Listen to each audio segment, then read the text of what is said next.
What we're going to look at today is my iPad Pro home screen setup. I got this iPad Pro just after Christmas. I got it because my 9.7 was just having issues off and on, and I don't know. It wasn't being great for what I needed it for video editing, for audio editing, for stuff like that. So we decided to spend some money, my wife and I, and future-proof the business a bit and get an iPad Pro. And I actually got the 27-inch, the 12.9-inch, 1 terabyte model for the 6 gigabytes of RAM. So I had the kind of the biggest, the beefiest one that I could have to future-proof my business really well. So what I'm going to do is just give you a quick tour of my home screen now so that you can see what I use and how I use it, so that you can, I don't know, maybe do the same thing or just see how I use my iPad Pro.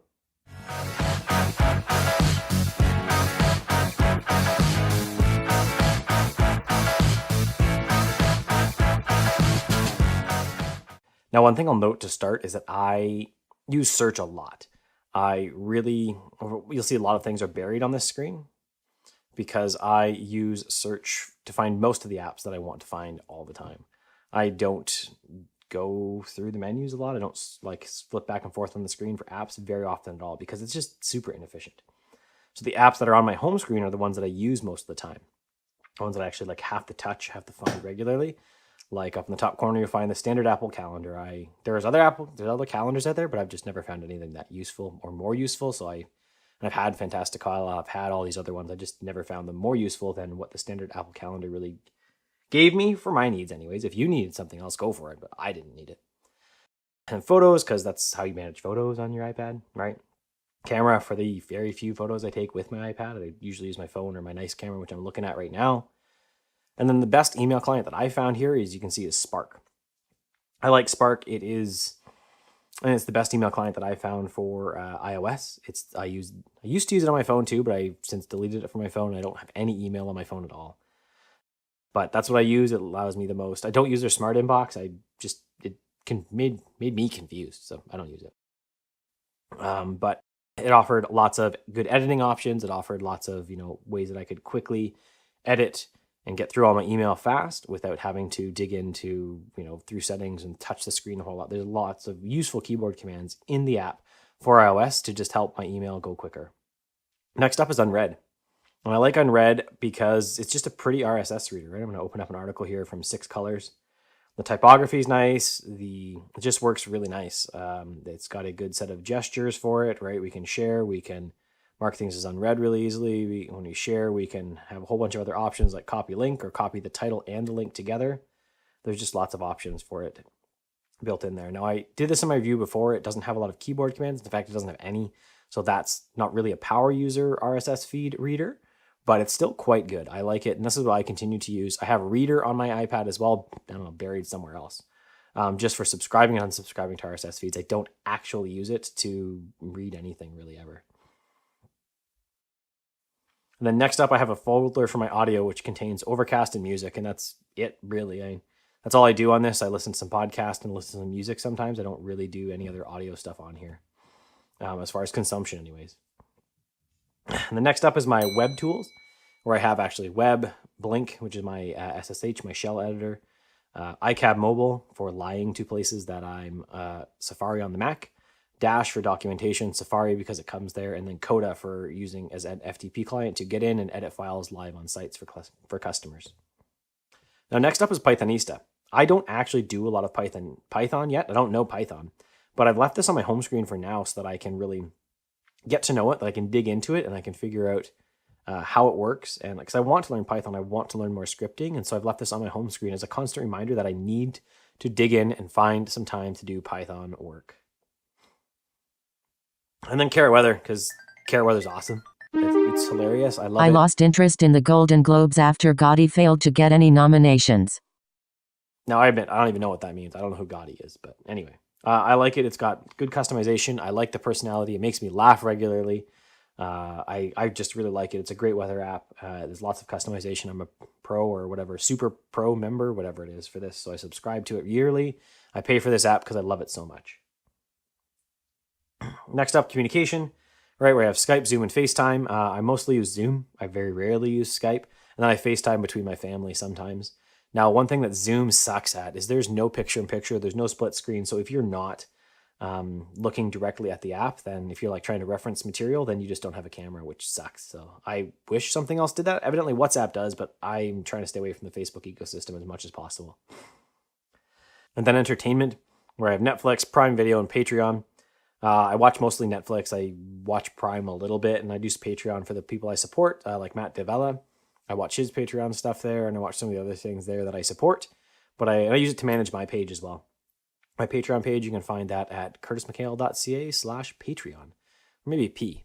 I don't know. But anyways, patreon.com/curtismchale will get you there, where you can join me and you can support my creation. You can help me out. Not help me out. You can support the creation. And then if you are, there's 2 levels. It's $5 and $15. So if you do $5, you're going to get the weekly updates of my goals for the quarter. And you're going to get to follow me through that and see how we're doing. And if you're at the $15, you're also going to get the monthly updates and AMA questions for me, so we can actually talk and like I can help you out with your business and with what you're doing as well. And at the $15 level, you're also going to get discounts on the books that I put out and the courses I put out. So Patreon is there.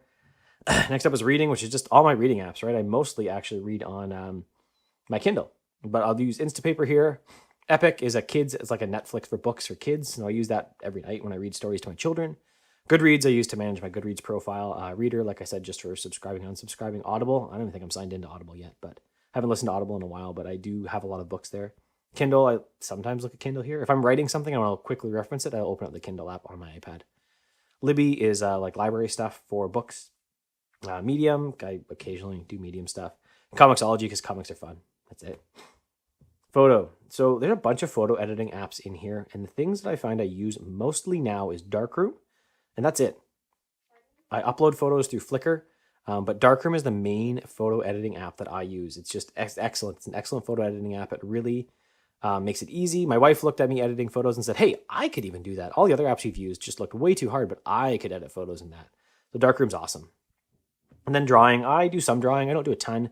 I did Vectornator recently to create the logos you see in the intro for this video, for all my videos, but I use Procreate a little bit. Procreate's probably my favorite, or Comic Draw, and I use Pixelmator to edit photos, and Canva a little bit to do book covers and stuff like that. That's the main things on my home screen. Now, the things on my dock are the things that I use all the time, right? Firefox, I use Scrivener to write my books, Ulysses for all my blogging, for all the stuff I do for clients, Bear I use for keeping notes on clients and keeping other things long-term. So every time I finish a book, I take all the notes and I transcribe them and I drop them into Bear later. Files, I just want that accessible because I'm in and out of files all the time for video projects. Trello I use for project management with some of my clients. Shortcuts I need accessible easily as well. I'm a 1Password user, and then I have down here, this is my audio editing stuff, Ferrite and Brucefree. Ferrite is for podcast editing, and Brucefree actually does noise cancellation on my audio really, really well. So even this track here, before I even start editing it, I'll drop it all in there. I'll rip it straight out, just the audio only, run it through Brucefree, silence a track, and then render it out as a single video on its own, so you can get a lot of the extra noise you hear behind me, like the dryer that just got put on. I'll pause a little bit in a second, and I'll actually try to noise cancel that little bit out of my audio track as well. And the next up is all my video stuff, right? So Filmic Remote I use when I'm recording off my phone, or Filmic Pro, which is actually the recording app, YouTube Studio, LumaFusion. D-Shake is for when I'm doing handheld footage. It actually cuts the shake out of my footage, so that's really good. And then the YouTube app for watching stuff. And finally, this is just all the apps I want to review over the next bit. I want to go through them and just talk about what I think about them. Oh, PicSave, I've actually reviewed this. I'm going to delete that one right now. So I reviewed it. It's terrible. Don't use it. But watch the review. That's going to be coming out. Let me see. When is that coming out? Nope, it'll have come out. It comes out on January 11th. So by the time you see this, that's already come out for you. And how do I do this? Done. And so the other ones here are the ones that I want to review over the next while for you. And just dig through and tell you what I think of them, how I find them useful, how I find them not useful. Things 3 isn't in here. Well, that's my next actual review. There'll be a review of Things 3 at the end of the month. What I like about it, what I don't like about it. That's my iPad home screen, really. And like I said, I rely on search a lot. I use it with a keyboard here. It's right beside me. I use a Kinesis Freestyle Blue keyboard, which is an ergonomic keyboard. Lets me like spread my arms out nice and wide and have my arms angled up for good wrist health. And I really rely on search a lot to find all the apps that I want. Yeah, so I'd love to hear what your iPad screen is, how you use your iPad, what you're doing with it, and yeah, just everything about it. Have an awesome day.